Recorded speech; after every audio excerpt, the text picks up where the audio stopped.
All right, good morning, students. Well, it's morning for me while I'm making this video. So if it's not for you, then good evening, good afternoon. So week 5, we're at the halfway point now. So I know things have moved a little fast. You probably feel a little overwhelmed at this point, but we've only got 4 weeks left, so we need to keep moving along. So our next unit is going to be the argument unit.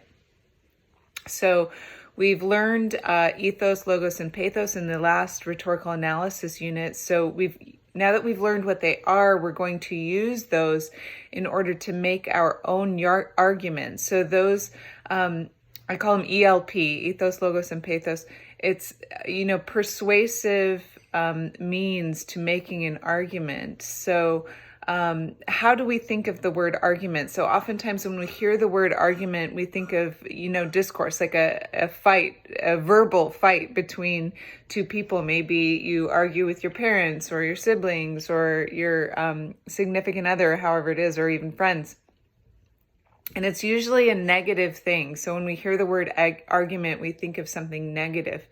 But what I need you to do is kind of change that idea in your mind and think of argument as a way to persuade something that you think about in a different way. So rhetorically, we need to use ethos, pathos, and logos, right? So we need to use emotion, we need to use credibility, we need to use, these logic in order to persuade our audience of our argument.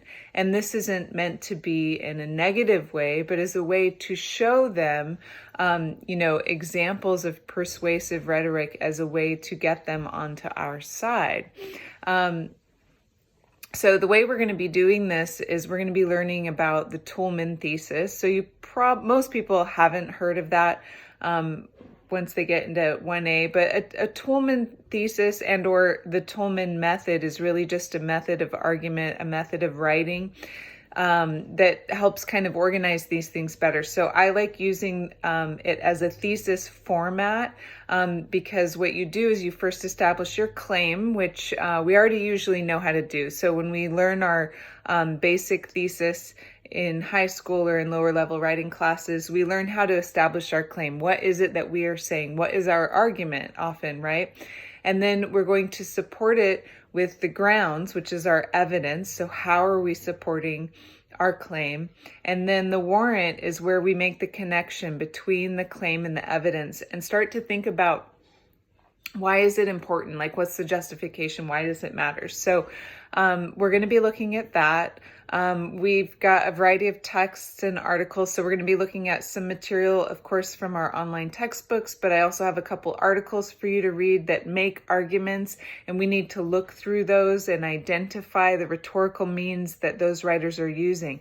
Are they using a heavy amount of pathos? When I usually use this example when I'm doing an in-person class, that there's a commercial.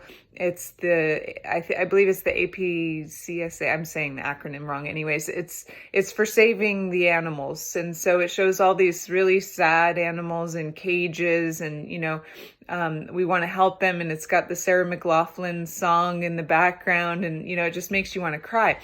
And so that commercial is using a lot of pathos in order to, get to our emotions and make us want to save the dogs. But in some ways it's not effective because it's using so much pathos. It almost makes us want to turn it off because we don't want to see that because it's so horrible. So, we always talk in class about what we should do is the makers of that commercial need to also show, oh, look how happy the puppies are once they're adopted. Like, so show some positive emotion to balance out that negativity and make us want to, contribute to their cause. So these are the things that we need to think about in the argument unit and when we're making our argument, and also when we're deciding what we want to write about. So that's my little intro to argument. I hope you enjoy this unit, and I'll see you next time for the research essay.